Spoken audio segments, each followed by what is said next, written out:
So it's all very good to say that India will emerge as the third largest aviation market after USA and China. But the question is, will the airlines still be profitable? Under the difficult circumstances aviation industry is facing, in particular airlines is facing due to a variety of reasons, which you explained very well, how Indian-based carriers can become world brand carriers. Let's go back into history. When there was only Air India and Indian Airlines operating, they were expanding and they were serving the social purpose. A lot of social government said, fly to this destination because it helps boost tourism, and everything was taking place. But ever since the open skies policies, private airlines have been running their businesses purely on commercial consideration. Now, as I said earlier, it's the business environment that must be right, but then the discipline has to come from within the airline. Am I going to chase a passenger, or will the seats be chasing passengers? So you've got to look at from the fact, how am I putting my fares? But then, since a lot many new promoters have been coming and they haven't stayed on for very long, the non-aeronautical revenue of the airlines needs to be boosted, which isn't really happening. We know that the airports are charging landing, parking fees, etc. State governments are putting a hefty sale tax on ATF. Central government is putting service tax on the tickets sold. All these factors add up. So if you really analyze a ticket value that a passenger pays, what percentage of it goes to the airline is to be looked at. There are security agencies being paid, everything that happens. But what airlines need to do is to take a long-term perspective. You can't take your decision based on short-term returns that I must garner market share, irrespective of the consequences. And take, for example, the latest entrant, Tata Airlines. You come into the market, you want to add one aircraft every 15 days in an environment where the fuel prices are high, the market is not growing at the way it should have been going because of various factors. Now, are you going to get 85, 90% to get return? So the cash burn has been huge. And then, of course, has been, as is very evident, that India lacked expertise.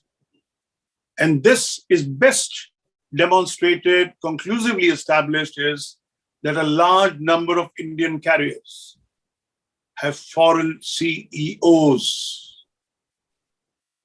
They haven't come from within the industry. Okay.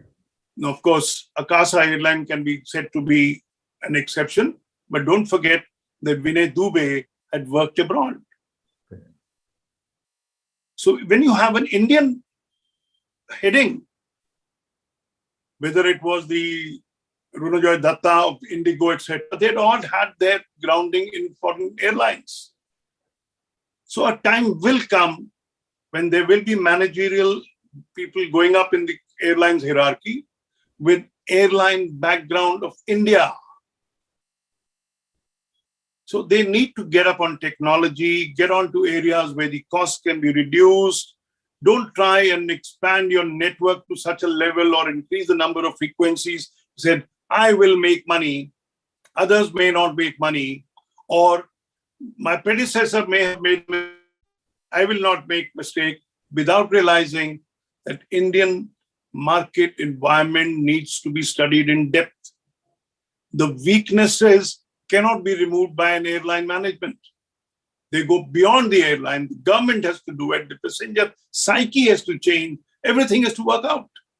So unless airlines get the value for the seats that they are putting in, you can neither have a sustainable model, nor can they build up a big brand. It will be a well-known brand. So it's all very good to say that India will emerge as the third largest aviation market after USA and China. But the question is, will the airlines still be profitable? Or will we keep witnessing the demise of one airline or the other? So there are weaknesses which have to be attended to. It's been 3 decades since the private airlines were allowed, which is a fairly long period. I hope lessons will be learned, and India will have fewer airlines, but financially stronger airlines. How important is development of airport infrastructures in India? Personal observation is that we require more hubs in Northeast, on the eastern parts of India, to have intercontinental flight operation. How far the airport infrastructure to be developed? How soon? Let me explain in detail. The fact is, you can't ignore it, that India has to have a large number of airports. There are a whole lot of countries in the world which are city countries, one airport countries like Hong Kong, Singapore. They have only one airport, so they can invest all the money in one airport, make it a world-class airline. 30, 40 years ago, or even 25 years ago, the government mindset was that aviation industry is for the rich and the super rich. The elitist sector into this thing, so money need not be invested. But once the realization dawned that airline industry is a must for tourism and to act as a catalyst for growth, the perspective changed. So we started having larger airports. The privatization of airports took place. Now we can count some of our airports as among the best in the world. Now they've become hubs, but not in the true sense of the term, because, like, for example, if Air India operates out of Delhi a large chunk of its international flights, Jet Airways were operating out of Mumbai. But we need to set up, look, AirAsia had a hub in Bangalore. Now we need to get onto it and say, look, this airline will ensure that it operates bulk of its flight from this airport, like we have it in the United States of America. Then you will see an all-round growth. But government's perspective as of today is that if there are 70, 80 good airports, main cities, sub-city, main sub-metros, etc., they are trying to work on 200 plus airports, which have only airstrips, which weren't being used. So they are planning to get Udan flights to use the airstrips. So the fund constraint has been a factor in the past, but now a lot of private airlines, private companies are taking over the airports or are setting up new airports. So once the infrastructure develops, like, for example, the Prime Minister inaugurated the airport in Meghalaya, one of the Northeast states, only yesterday.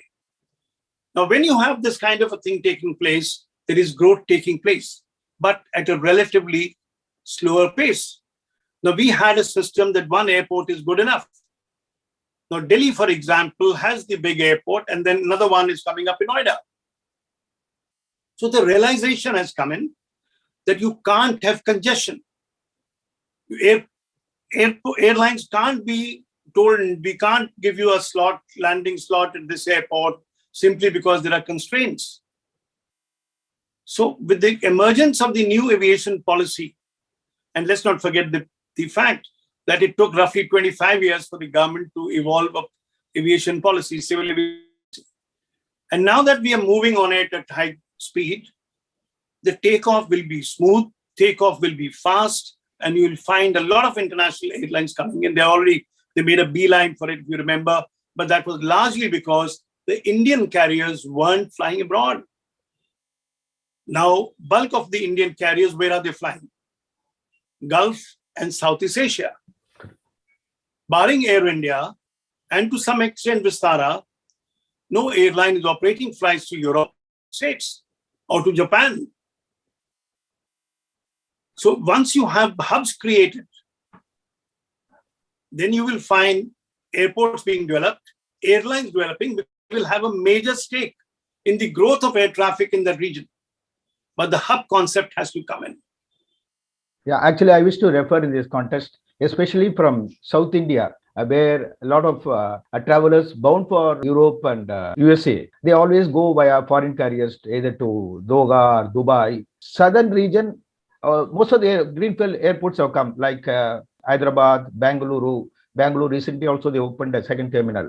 So I wish that Chennai, the greenfield airport, comes as per schedule in 2028. Let me explain to you. Let's not forget or overrule the fact that more than 50% of the airports, international airports in India, are in South India.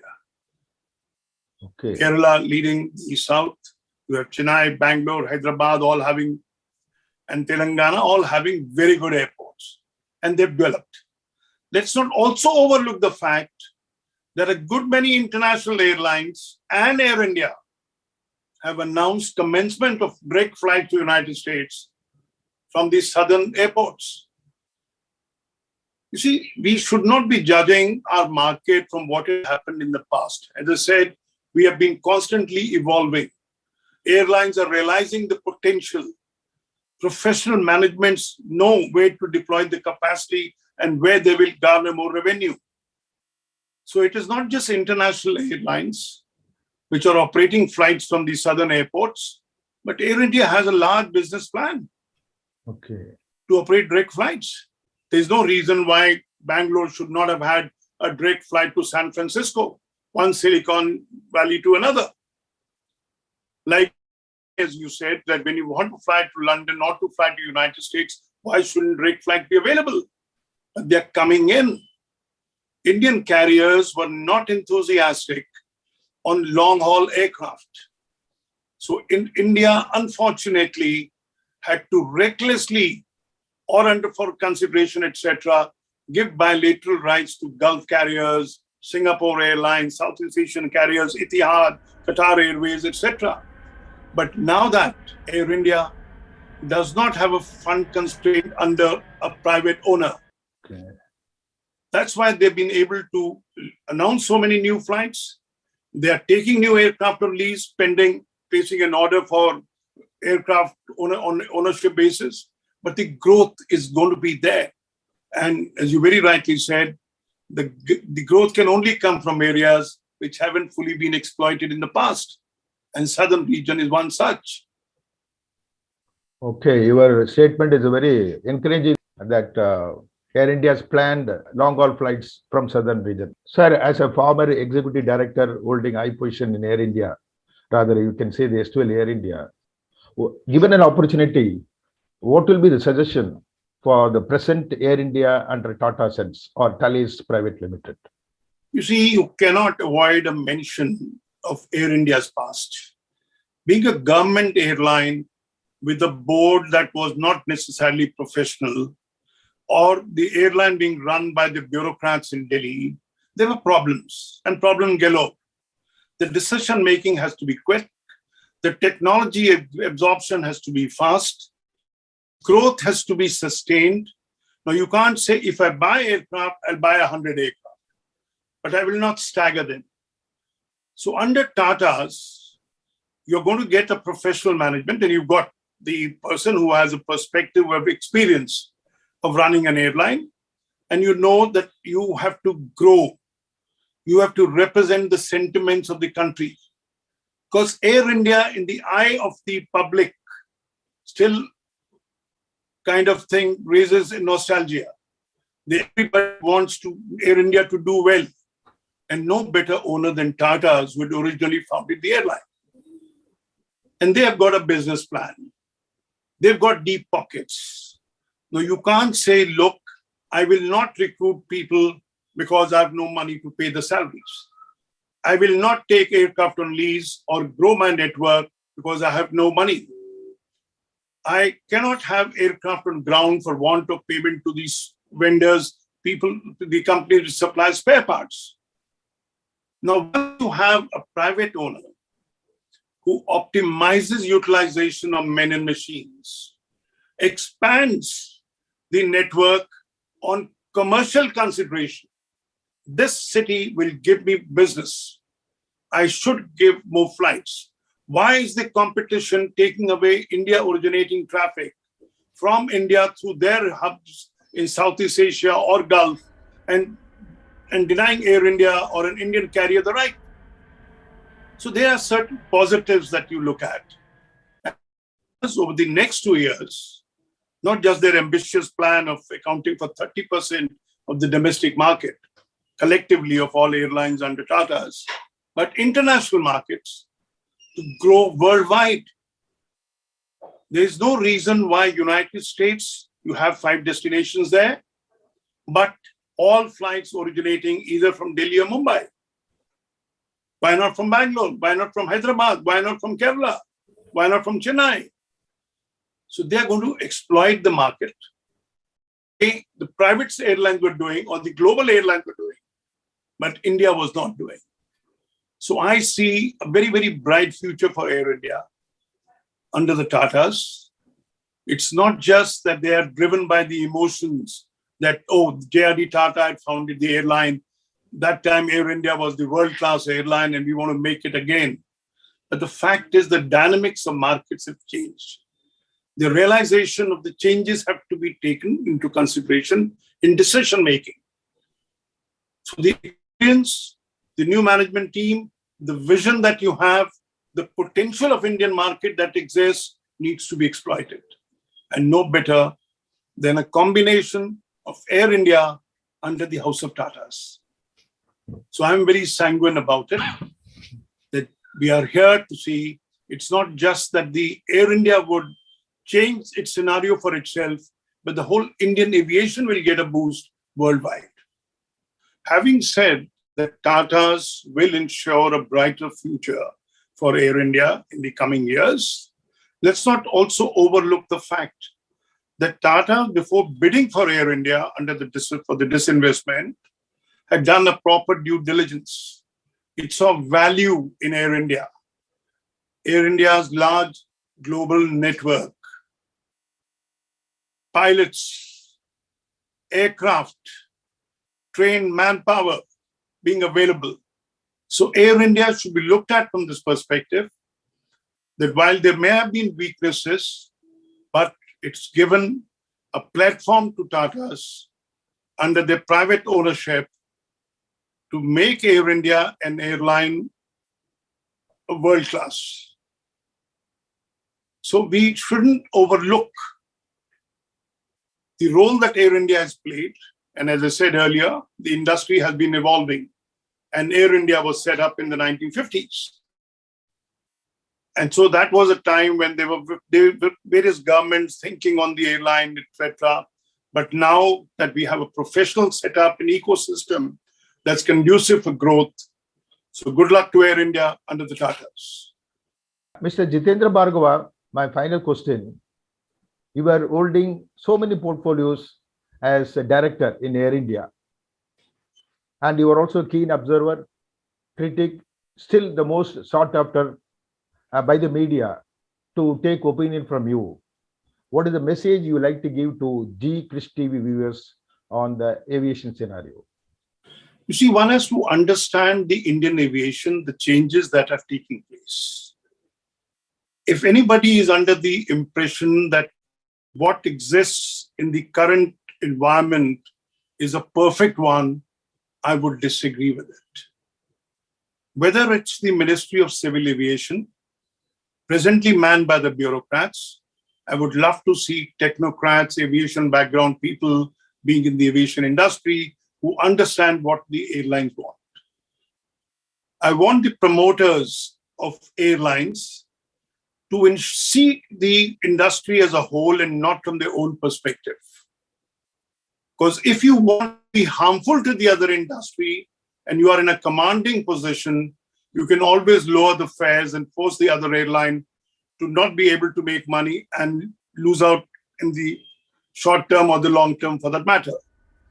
Then, of course, are the customers, the passengers who are flying. They've got to be realistic. You cannot have a situation where you pay virtually 30 to 50% of the fare only in commuting from your house to the airport in Bangalore. You must look at the fares on a per kilometer basis. We call it yield in the aviation industry.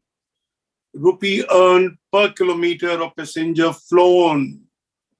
Now, if it is going to be lower than your auto rickshaw flying in a city, now you can't have it both ways. That I want to travel by air with all the comforts and benefits given to me, but I don't want to be paying that kind of fare. Airlines are doing their utmost because of the competition to keep the fares as competitive and as modest as possible. But you can't be forcing them, because unlike any other industry, In aviation industry, seats are a perishable commodity. In any other industry, you can sell a product. If it doesn't get sold today, the next day. But in airline industry, if the seat is vacant and the plane takes off, the value is zero. So airlines at times are compelled to sell at a lucrative rate, read low fares. That's not a healthy sign. We don't want to see airlines folding up periodically. And as I said earlier, we must pay heed to what J.R.D. Tata had said. Let's have a few strong airlines rather than many but weak airlines. That will be my concluding message, because we all are well-wishers of the aviation industry. We want the industry to be prosperous, but then all stakeholders have a role to play. That was Mr. Jitender Bhargava, known for his articulation, clarity. He has given a clear picture on the aviation scenario in India. His considered opinion, suggestions, I hope the concerned authorities, agencies take seriously. Part of Indian economy to grow into trillions, aviation plays a major role. I thank Mr. Jitender Bhargava for sparing your time. On behalf of G Krish TV, I thank you.